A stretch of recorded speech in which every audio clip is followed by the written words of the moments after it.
two of my personal sharing about my story. I entered that 12-step meeting through that unbelievably emotionally heavy door that I had to swing open. And inside, I found people who were surprisingly familiar, or not familiar, but they looked very much like anybody I might have met anywhere.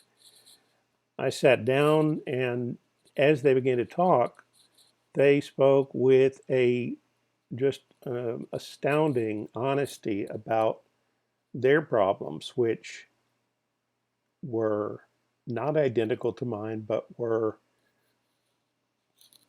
the same problem, the same hopelessness and helplessness that I was feeling. They were talking about, except they were talking about it, first of all, with other people in a room uh, with the unspoken agreement that we were there to get better.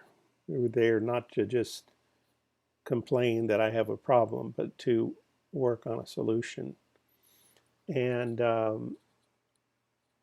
was very relieved and left the meeting, not sure what had just happened, but I came back and the faces changed. Every once in a while, a new person would show up and another person would stop coming.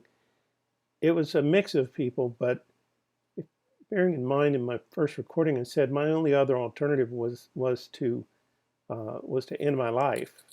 And so I absolutely had no problem with motivation to continue coming. By this time, I had already basically lost my family.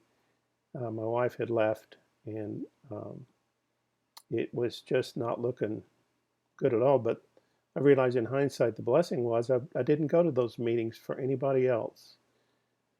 I wasn't there like some people were saying, oh, my wife is mad at me, but I think she'll take me back if I go to these meetings. I was way beyond that. And so I was left with nothing to do but work to save my life. And I didn't get it right away. I read the steps, I did not work the steps. I'm not too sure the first sponsor really understood very well how to work the steps. Eventually, he stopped coming himself. I did not stop coming. I just turned to someone else and said, will you be my sponsor? And they did, and they were very helpful. Um, but as the years went by, 1 year, 2 years, 3 years, I still wasn't quite sure what I was accomplishing by working the steps the way I was working them.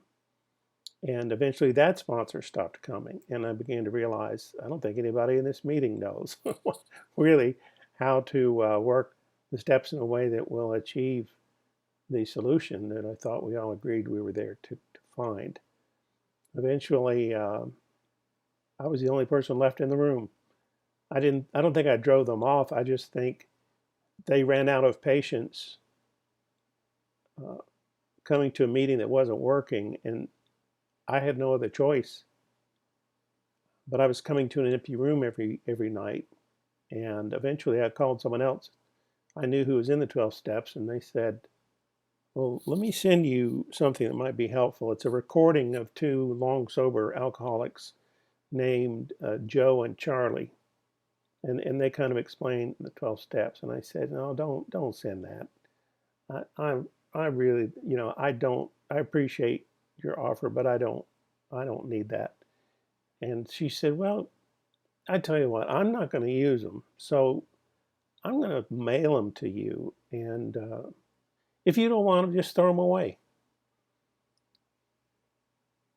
And had she not put it that way, um, I would have been too proud to admit that I needed help and didn't know how to get it. So when they arrived and no one was watching, I began listening to this long series of about 8 hours or more of two long sober people with I don't know how much, 10 years, 20 years or more of sobriety, describing how the 12 steps were originally worked back in the 1930s, uh, eventually resulting in the writing of the big book of Alcoholics Anonymous.